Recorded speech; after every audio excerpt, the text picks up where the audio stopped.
Hi, nice to see you, Catherine. My first question is, how did you get into wine? What are your earliest memories in wine? My earliest memories is actually when I was 18 and I moved to New York City. I sort of had an odd background. I'll go over it very quickly. But I really didn't have parents, so to speak. My mother was basically a drug addict. She wasn't involved in my life. My father was a missing in action father. And then, in an odd way, my stepfather, who married my mother, ended up taking responsibility for me. But even that was tough for him because I don't think he planned on that happening. But he took responsibility for me, and so really I never had any sort of like family dinners or holidays or anything like that. So I figured someone like me who was looking for their family, looking for their place in the world, in my 18-year-old mind, I thought, hey, I'll just go to New York City without knowing anybody, without having a job. I mean, I was able to save some money from odd jobs I did here and there when I was a kid in high school.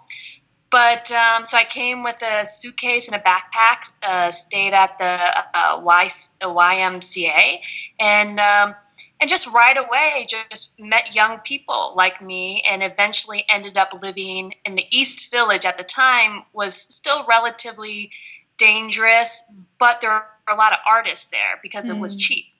And I met tons of Europeans who lived there. And so we would get together in our cheap, hole-in-the-wall apartments, sit on the floor. We would, we'd buy some wine, cheap European wine, some meats, cheeses, bread, and have a picnic on our floor. And that was my family. And I learned about wine. I learned where they came from, what was it like where they came from. And to me, that was the greatest thing in the world because I was so lonely, so out of place, didn't have a sense of family or belonging. And then all of a sudden I belonged. And so that was like 18. And really I did a lot of odd jobs trying to survive, figure out a lot of things, always into wine, always into food. I'm always into culture, wanting to travel, learn about the world. And not until I got like close to 30 did I get into the wine business with taking WSET classes. So that was my And so when was it that you began kind of working in wine? Because Sorry, you carry on. Oh, I'm sorry. I was going to say, when did you start working in wine? So after you took some WSET classes out of interest, and then you started forging a career in wine? And then so I immediately started working for small importers, very tiny importers who specialize in European wines, because that was what I was most familiar with. And so it was French, Italian, Spanish, some German.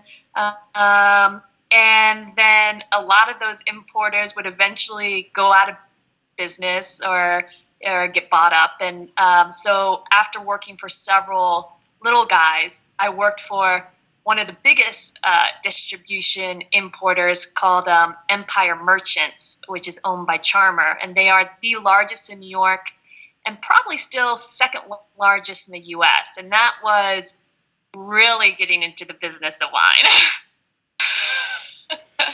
Big change. And and I learned a lot. We had an insane portfolio. We sold everything, as you can imagine. And it was intense. You worked 7 days a week. It was very stressful, making your numbers. But I got to go out on appointments with winemakers all around the world.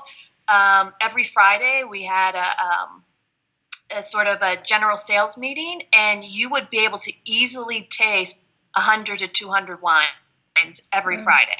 And they would bring in a lot of the winemakers who were in town during that Friday, and they would come to your table, and then you would get to, rapid fire question.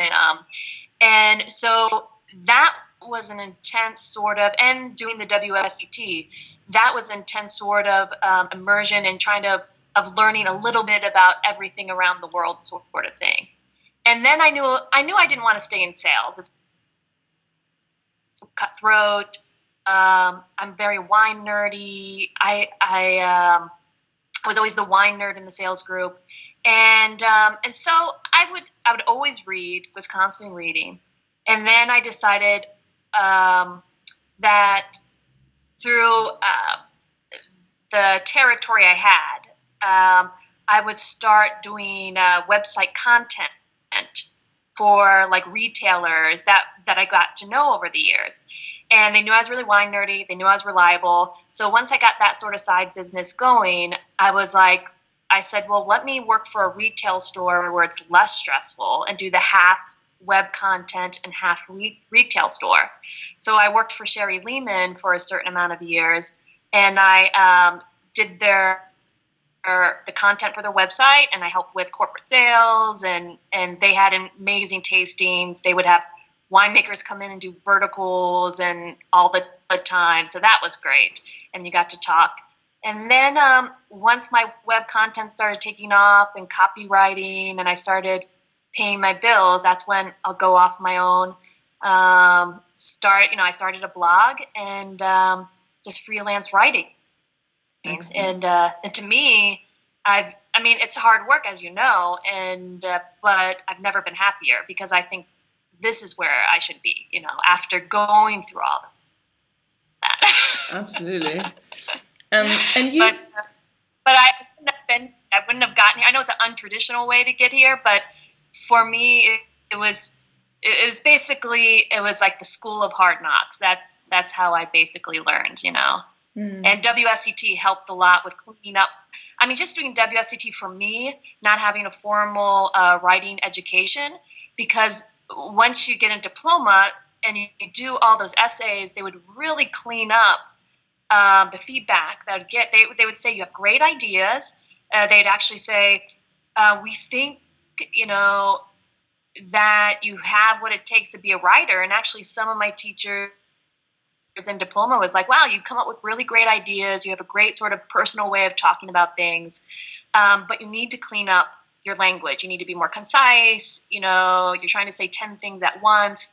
And now it seems so basic, but at the time I needed that feedback, and that just doing essays over and over and over and getting feedback really just cleared things up for me. So. Oh, that's nice. It's interesting. And tell me, because you started blogging on your blog in 2014, is that correct?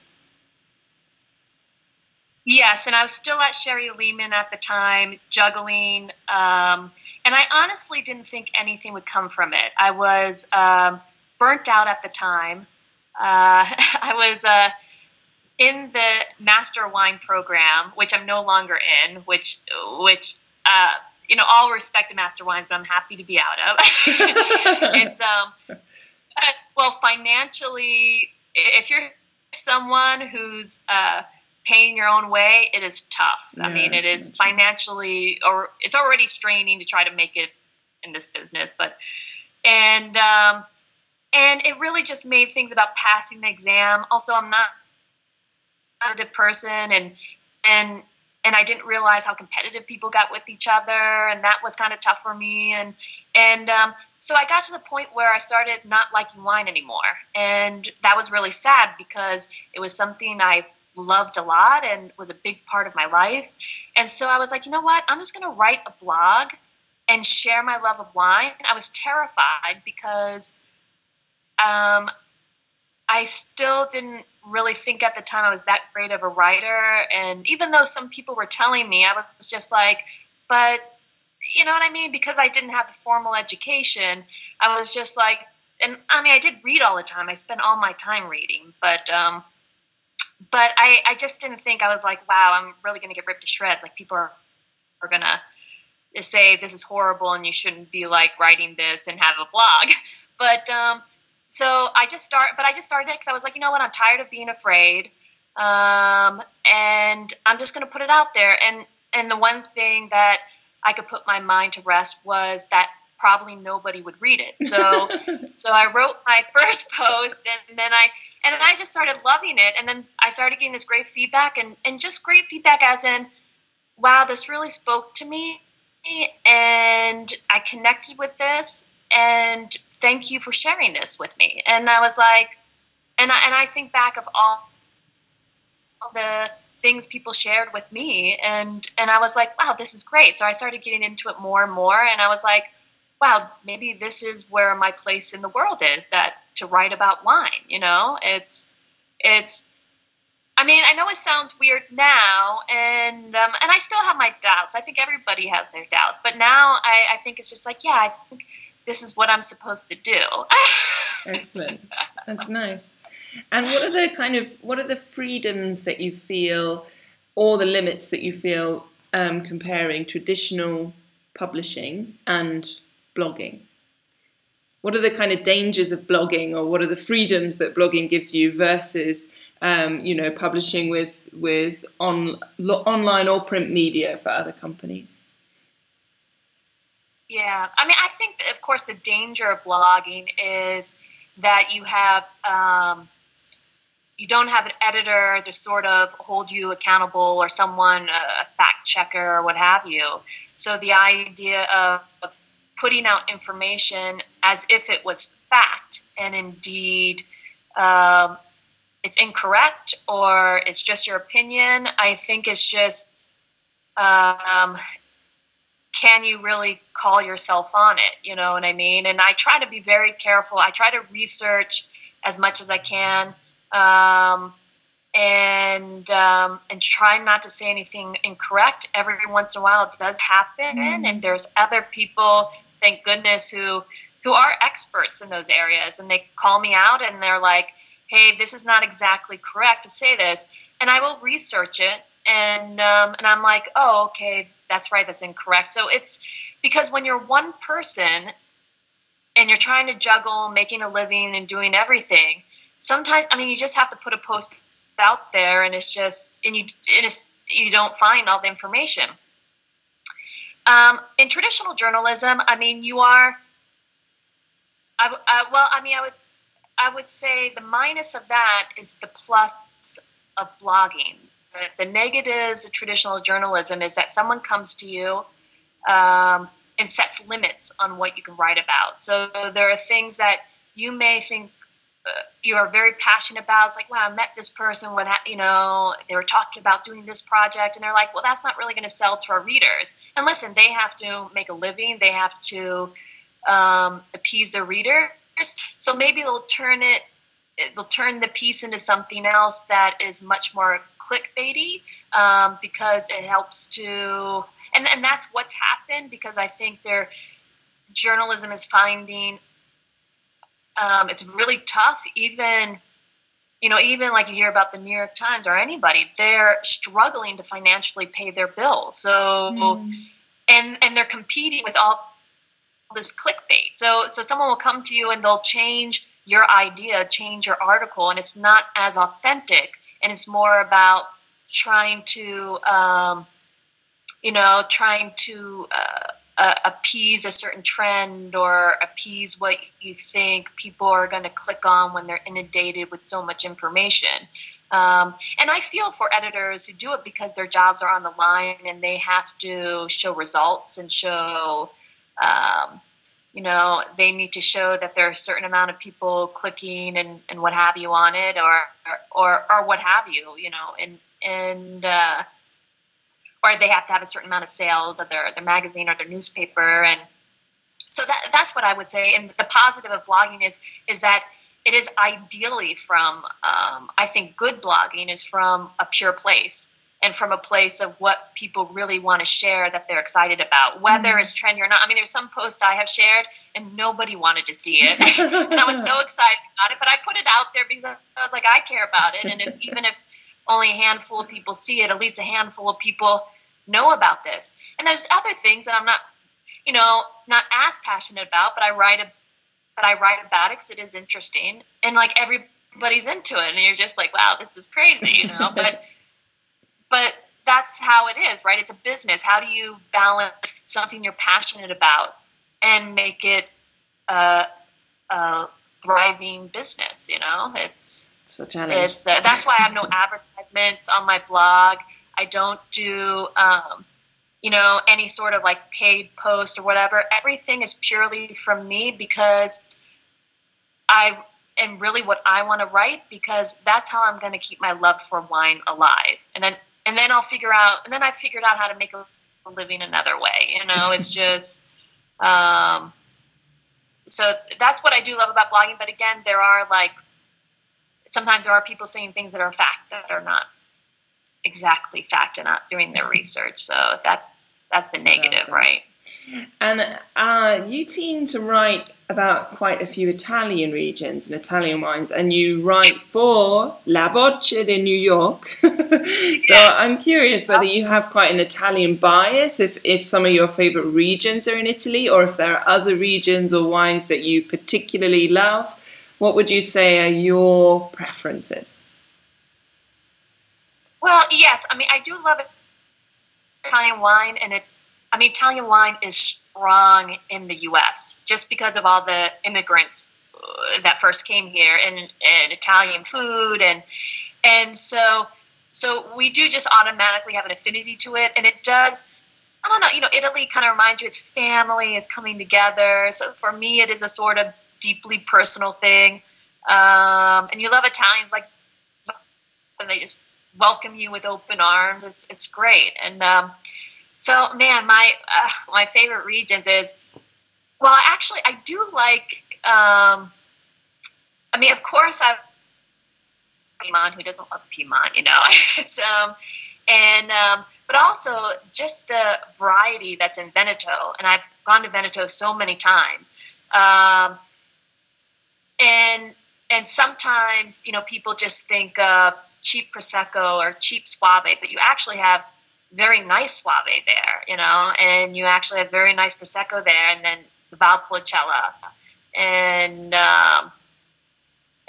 all the that just for range and the beauty of the place is, and then, it's always hard in Tuscany and of course Sicily. Americans have a very strong connection to Sicilians. It's very something about their wines. It's like sunshine in a bottle, And I love the rustic charm. It's not on the same noble level of Barolos or Brunellos or what have you, but there's something just so down home and just warm and generous, and but also a little complex in its rusticity. It's not trying to pretend to be anything else but what it is. Nice. So yeah, that's a few. Great. And my next question is kind of about New York, which I think you've started to touch on. But what is it like being a wine writer in New York? What is the wine scene like? What kind of tendencies are you seeing? Does it have a wonderful diversity of wine? What's it like living as a wine writer in New York? Yeah, we have an insane diversity of wine. And as a wine writer, you feel like you're pulled in a million directions every day. There are tons of events, tons of press lunches, tons of press dinners, all the time. And it's the sort of thing of, to me, once I give my word to someone, I'm going to go somewhere, I go to that, even if something else pops up that I really want to go to. So a lot of times who you say yes to first determines, but sometimes when you're given a lot of invitations at the same time, it's like making choices of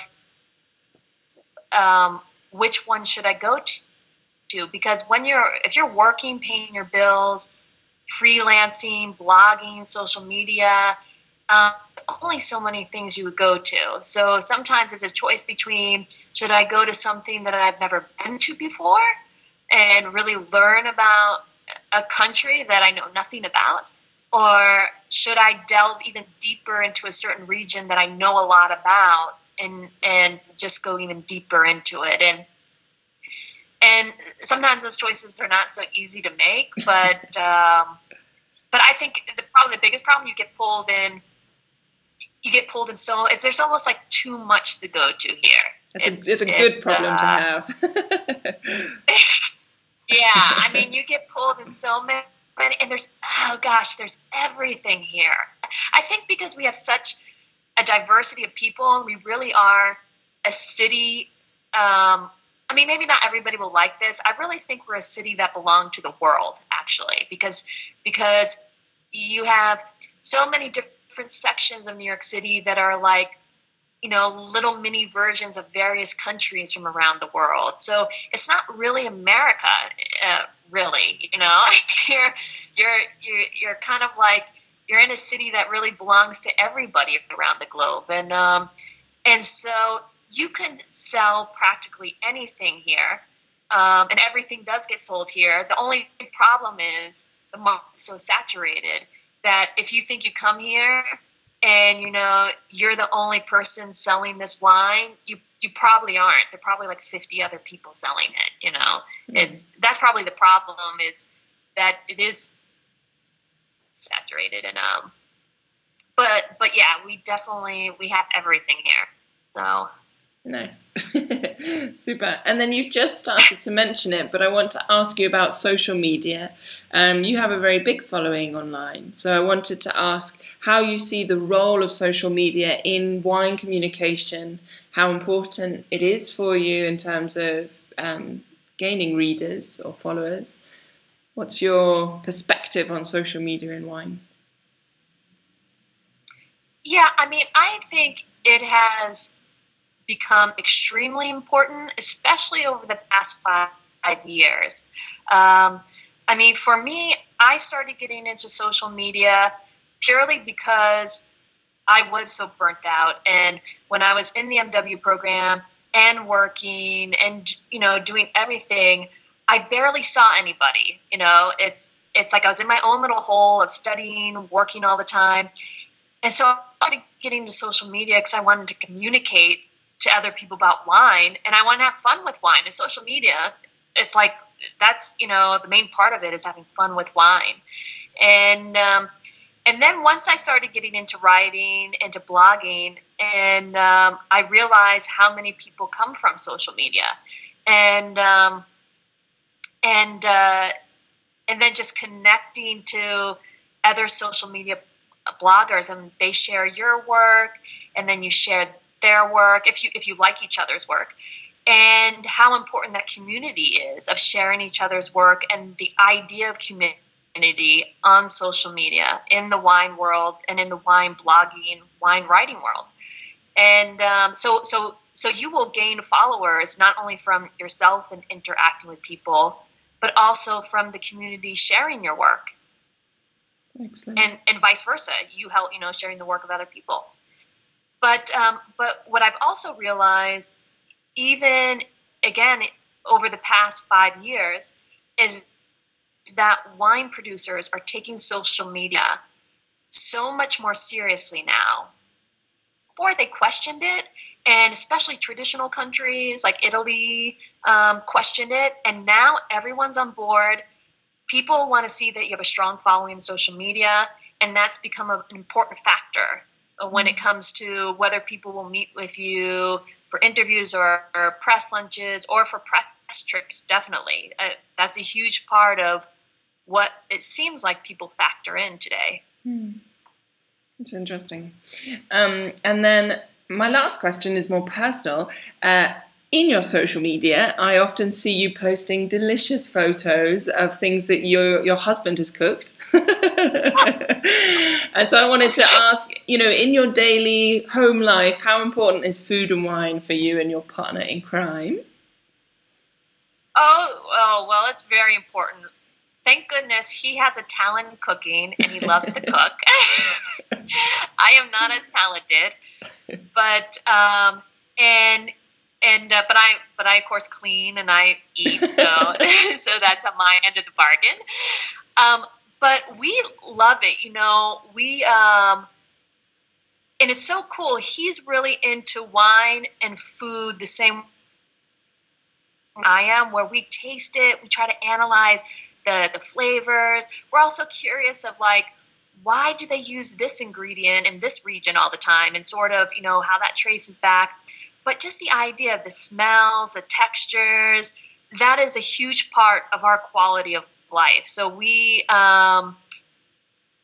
there's always something cooking in our apartment. You can smell it down the hall. And to me, that is like what makes a home. The idea, a lot of great smells, a lot of great food, and a lot of great wine to go with that. So that is a huge part. And so, yeah, you saw that curry that he made recently. Yeah. I had curry envy. That's what I saw. I was like, oh. That was the best curry. And he's made several curries. And you know what's interesting? We will travel, and he doesn't get to travel as much as I do. But on our personal trips, we'll travel. And he'll taste something.